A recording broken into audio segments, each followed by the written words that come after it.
back into Nifty Method live stream for GMID 2021. I am tickled pink to welcome my friend and fellow hot mess, Jennifer McDevitt, which is funny because I'm like, it's Jenny in the house. Yeah, I know, the hot mess house. So how has your day been going? Because it was funny when we were texting trying to say, let's come on, let's talk about events, let's do all the things. She's sharing that like at home, it feels like the house is on fire. How is your son? Is he doing okay?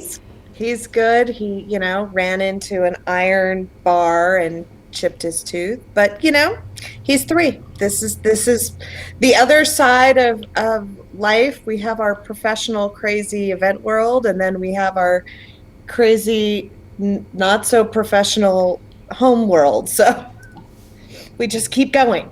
Troubleshoot it all.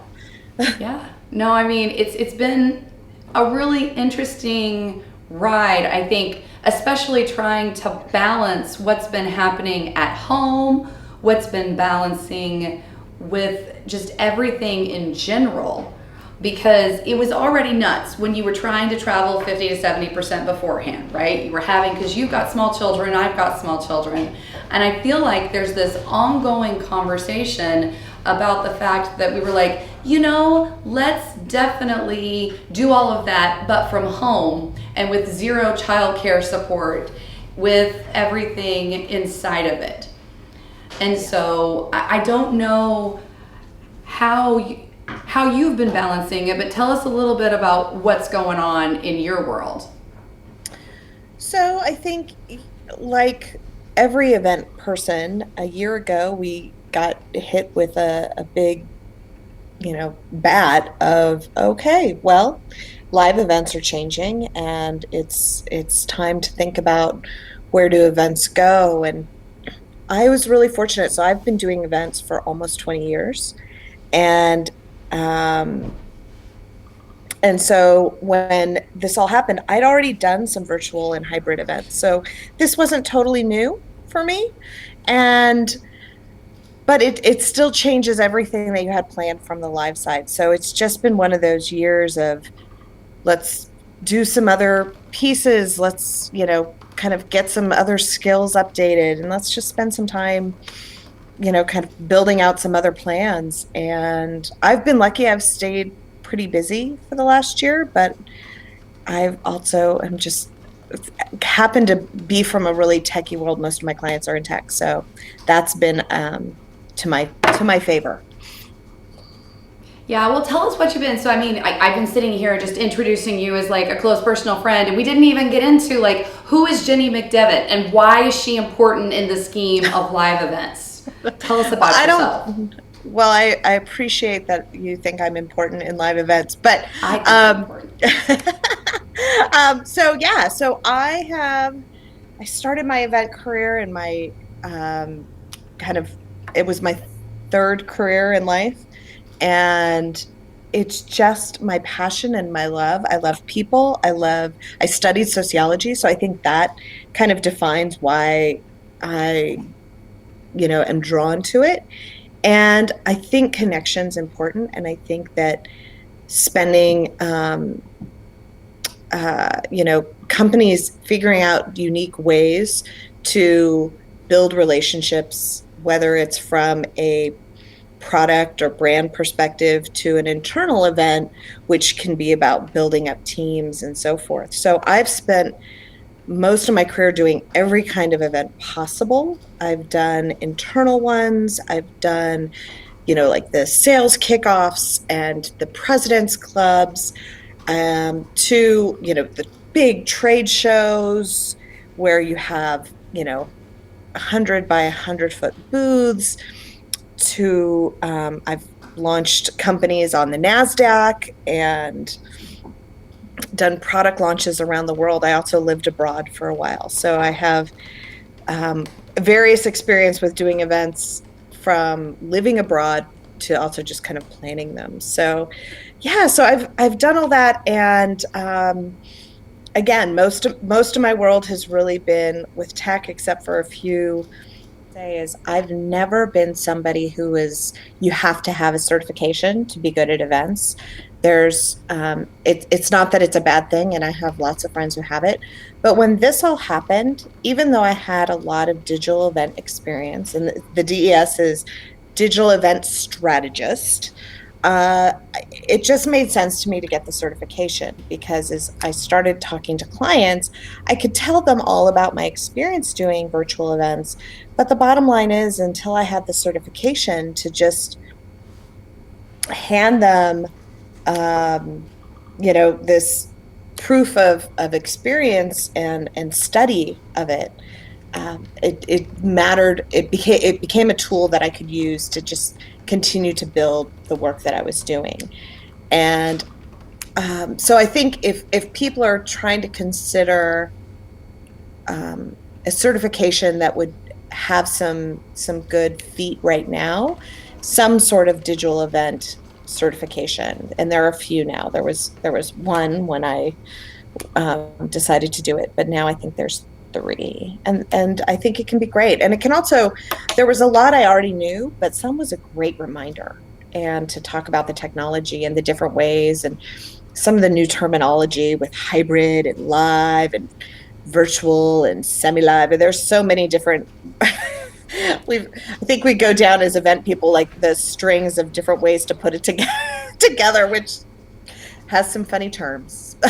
Yeah, well, I mean, we were actually talking to Aaron Keplinger from Conference Technology Incorporated earlier today about the future of EE. And we were talking about how there's so many blurred lines between what's an event producer and a digital marketer and a back of house live events person and an event manager. And I feel like the 1,700 hats we wore anyways as meetings professionals has just exploded in addition to everything else. And I know there's been people on our team at Nifty who have the CMP, who have the DES, they've got like the CTE, and like half of these ones I'm like, I don't even know what that is. What is it? Should we get it? How do we get it? Is it paying off for you from an ROI perspective? So I think the DES one has. At first, people wondered what it was because they didn't know, and now it is kind of a badge of survival through everything that's happened this last year. And I also think it just becomes a tool you can put in your pocket. I may not necessarily go back to all the kind of paper, like the research and things that I did when I was going through it on a regular basis, but it is something I have that I can turn to, and I appreciate that. So I think continue to have your relationships, but digital events I mean, having some sort of digital or virtual experience isn't going to go anywhere. It's here to stay. You have to embrace it. They will, I think, be hybrid, but I don't think you'll ever go to a conference or a trade show or even team events where they're not going to have an element of virtual, because there's going to be people who can't go, and now they have the ability with more ease to include it. Yeah, well, I think you bring up an interesting point, because like we were doing live streams before the pandemic. I mean, we helped IMEX, we've helped PCMA, we've helped MPI. I mean, it's like, personally, we've been doing live streams at like an education event in 2009. It was just really rudimentary, and there was a lot of duct tape and baling wire. But, I think that transparency around the fact that people can attend the way they want to attend, the way they're financially able to attend, and really making that rich experience, whether you're physically in the room or in an online room. I hope we don't lose in the future of our events now these curated box experience. Like, you're no longer, pardon the pun, like the redheaded stepchild if you choose to watch the live stream. There's this full online experience, just as if you were over there at the Marriott or the convention center or something like that. So, and I think, yeah, and I think that, of course, there's the absence of the sitting down next to the random person at lunch and finding out you have a million things in common with them. We don't get that from a virtual experience. As much as we're trying to figure out ways to do it, it's just not the same. It's just more prescriptive. But I do think I do think it's here to stay. And I think it's something that we have to, as event professionals, advise our clients or companies on having. We have to have it be a budget item. And we Yes. have to, I was talking to a client actually this week and talking about their budget, and she's like, I never realized how much the virtual piece was, because we included it in production, we had staging, we had all these things, and then going with virtual, you still needed these things. There were still things you had to do, unless it was just a basic Zoom box. And so I think that it won't be as hard to sell it because there is a piece of it that mixes together, but the technology and the need for good internet and all these other things, they're going to have to be there No, for I the mean, that's success. a conversation that our next guest coming after this, Tim Albright and I, we have talked about a lot because, I mean, everybody can get on board with the fact that the Wi-Fi and the bandwidth infrastructure at like 80% of the venues globally just suck. There's no other word for it. I remember when we went to PCMA in 2020, it was one of the very last big live events we did. We with Event Icons, yeah, we were running their live stream and Moscone had just done the upgrade. And I remember how thrilled we were that you could walk through the building and your phone no longer dropped. Like it was no longer dark spots in the center of the tech world.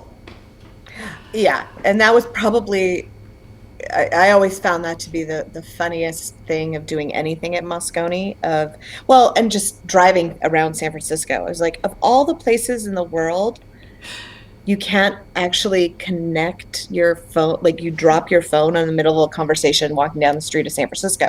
So, let alone the convention center. So yeah, definitely um, nice to see the improvements at some locations.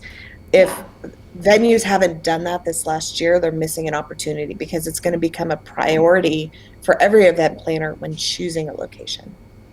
No, and I think you bring up an interesting point because, you know, one of the questions I wanted to ask is A, do you even like the word hybrid? Because every event manager I know seems to have a very strong opinion on it.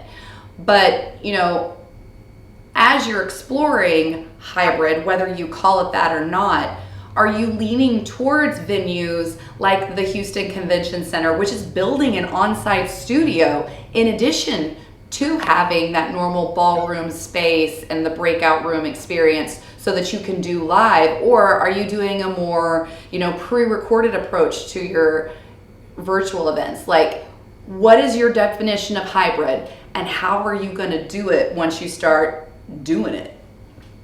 So it's, I think, anything and everything. I'm going to have situations where you want it live streamed, but I'm always going to have a backup recording because guess what? I'm an event planner and I always have a backup for the backup for the backup. So that's always going to exist and be a possibility.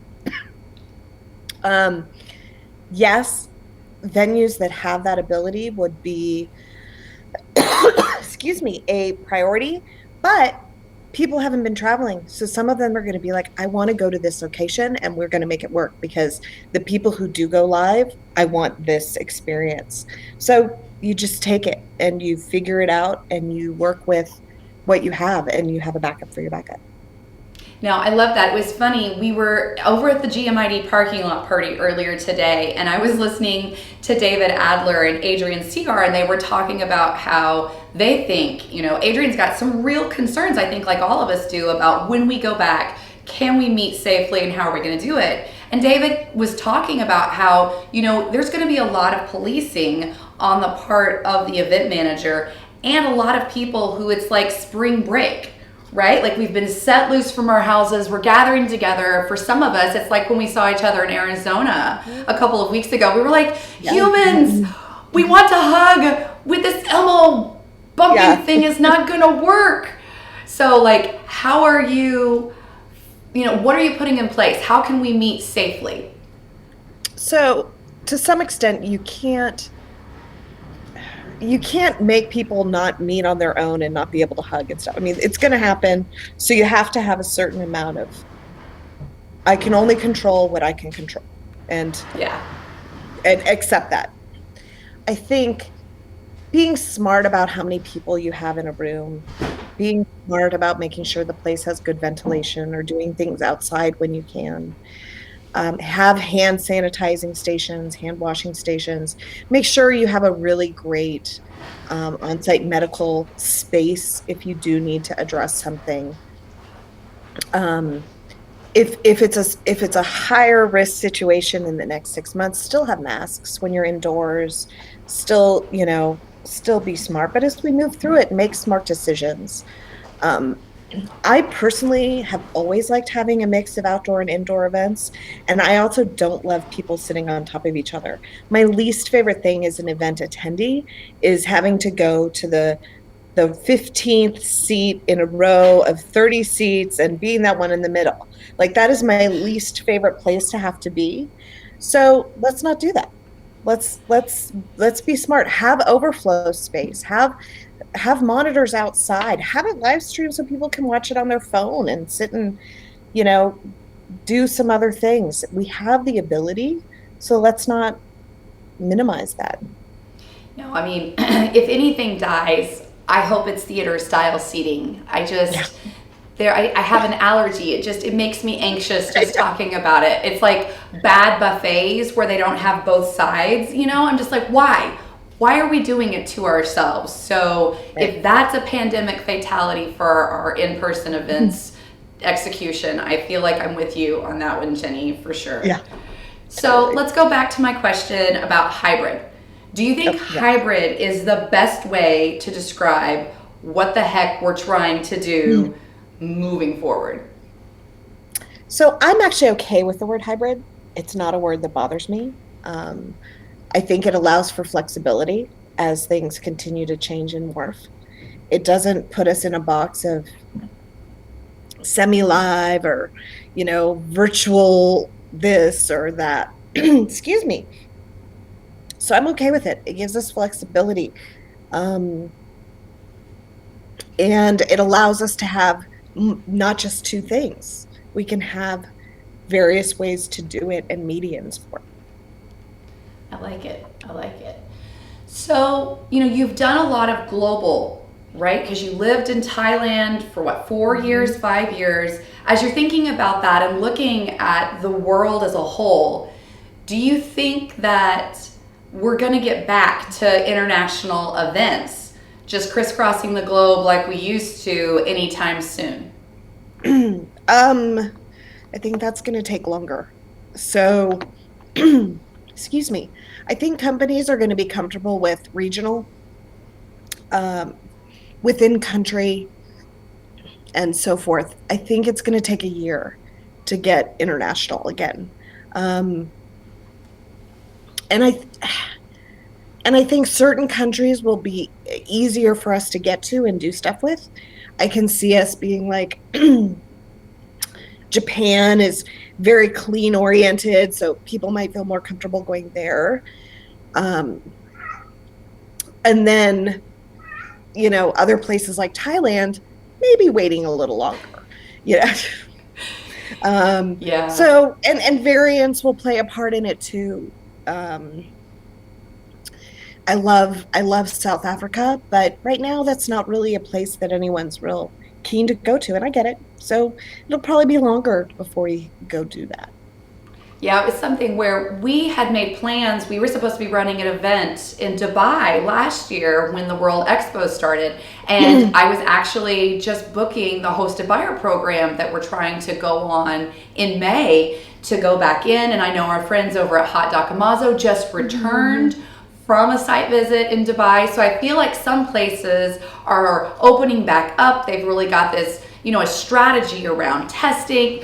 There's a lot of conversations around vaccine passports and what does that mean, and will people be able to actually police on that? So I think that's a really interesting approach, because I wonder if the enterprise, like you've been talking about, the big corporations, the realism of what they're facing. One of the enterprise planners we were talking to recently, she was like, our CEO was like, we are not going to be the first to market. we are taking an ultra conservative approach, and we're going and we're having in-person events, but it's gonna be 1 or 2 years coming back. And we're hearing the same thing from a number of tech companies, a number of, especially insurance and banking, where that risk mitigation was always very a large portion of their checklist. So I think you're not wrong about the year out, but I guess we'll come back in, because like it was funny when we were doing GMID 2020, we're like, oh, in the fall we're totally gonna see each other again.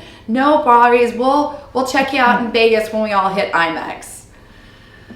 So yeah, and I think this fall there's a good chance that we can, within this country, within the US, definitely start getting to places and seeing people gather. And I have friends who live in Bahrain and Europe, in Portugal and so forth. Some of these countries are still in lockdown. So, and they will go back into lockdown if there's a spike. So you have to keep that in mind if you are planning abroad and you think you're going to do it this year.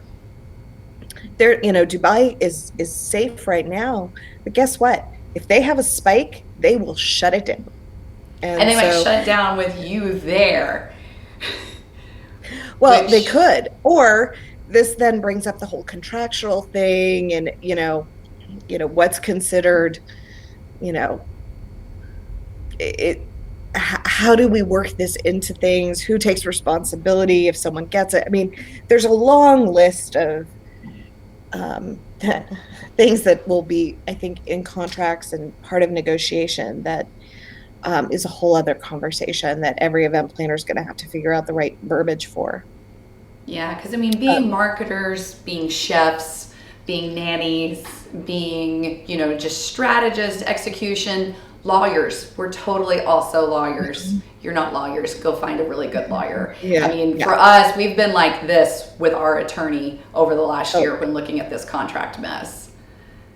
Yeah, I just, you kind of sit there and you decide, like, what does this, fall under if this happens again, or if it's just a country and not yours, and can it be more of a property contract? Like, can you take it to the same property in another country if it's closed down in one place? And so I don't know. I don't have any answers or ultimate thoughts. I think sometimes I just am like, let's just not go to those countries right now. Like, let's start here. We know how it's working here.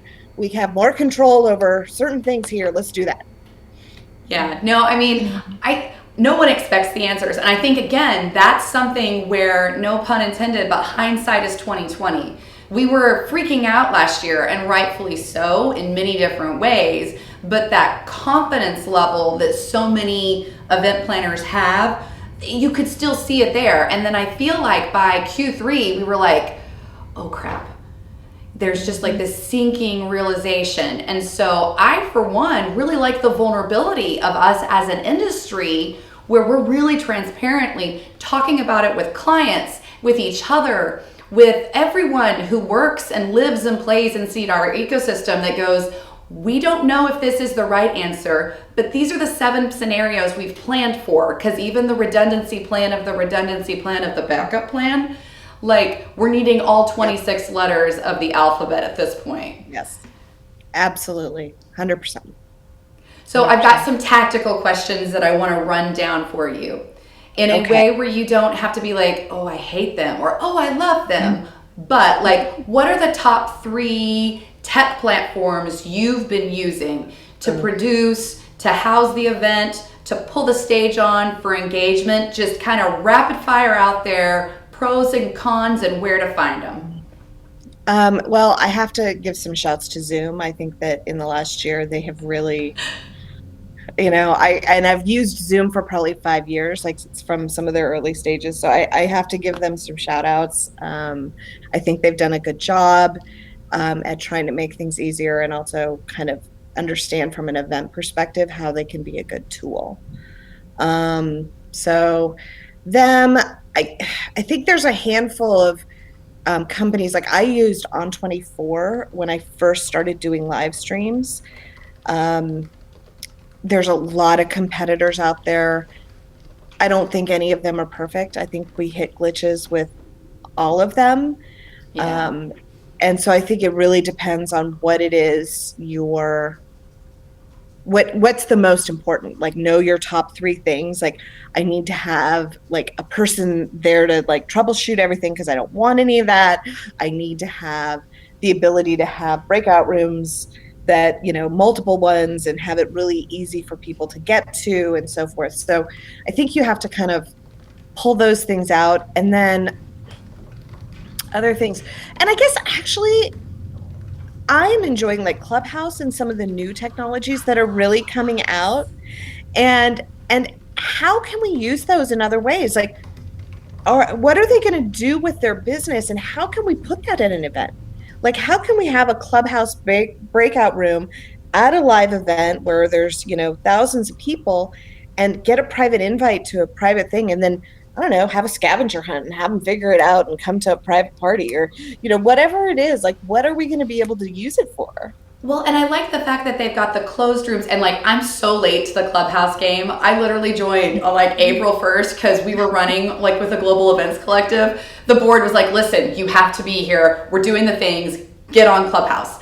But we have been we're running the GMID parking lot party over there right now, and I was hosting a room before I came over here, and my God, the conversations, Jenny, like we had a lot of what I would consider really a lot of the thought leaders in the industry who were there really talking about frank truths and just shooting or spilling the tea about like what's happening in all the different places, and the fact that you can do the closed rooms, you can do the public rooms, there's all these dinner activity points.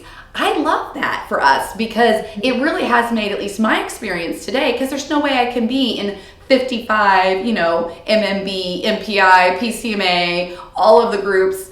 And Agree. I'm just catching all this stuff. And so between the Twitter and the Twines and the Clubhouses and then just like straight up live streams and on demand, I'm like, I got this. This is a good way to spend my day to talking about why we love the events industry and others should be a part of it. Yeah, definitely. It's free for now until they figure out the whole ad buy thing. So I'm like, please God, don't figure out the ad buy thing yet. It'll happen. But I think being on the front end of it, maybe they'll take feedback and understand what's really important for at least different use cases. So I like it. I think you have to try it out, and try out all the different technology. I try out lots of stuff. I try out current things and old things. I've,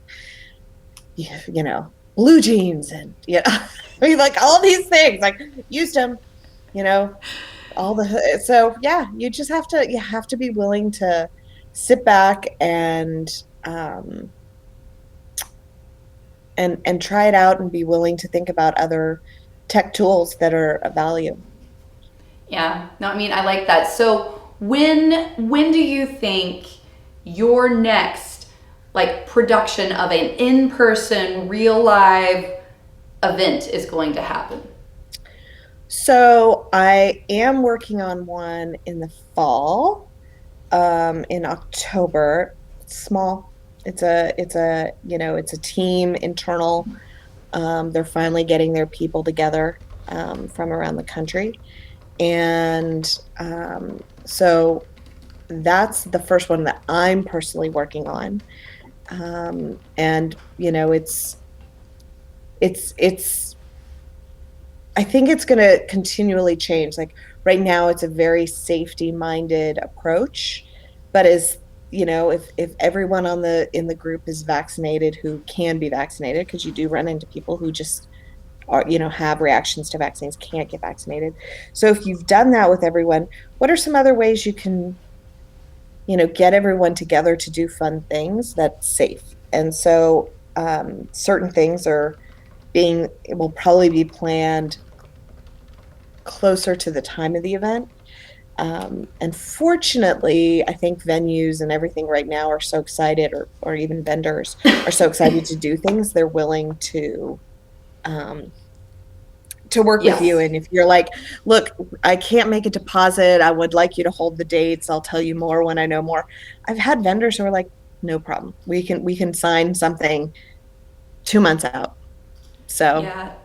No, I mean, that was something that I just went on 2 different site visits. We went on one in Ohio for a software company, and then we went for another one there when I saw you in Arizona, and saw a couple of properties. And what was fascinating was the staffing situation. I mean, the head chef was running the coffee machine in like the Central Perk. And so that was really great, but it knocked off like an easy talk about how you're going to do the banquet situation while getting coffee. I mean, that was great.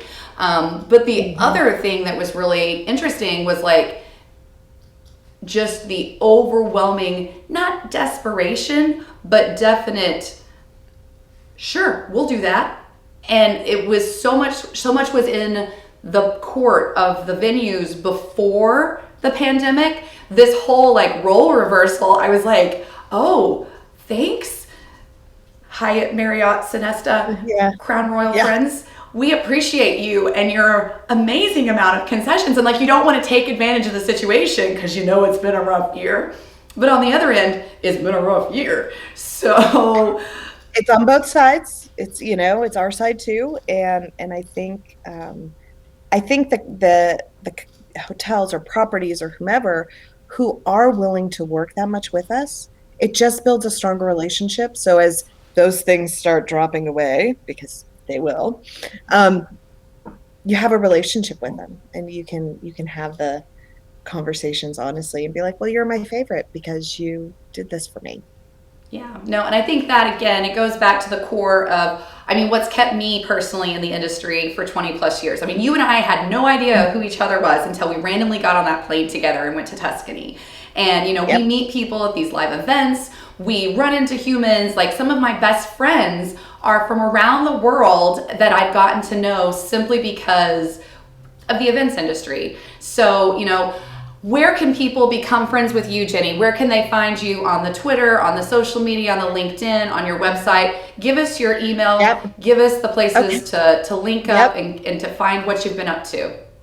Yeah. So on LinkedIn, it's, I think, Jennifer, probably my maiden name's in there, which is Volkmann, V as in Victor, OLCKMANN, McDevitt.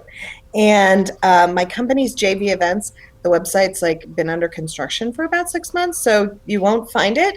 But if you will see that you can email me at Jennifer@JV as in Victor events.com.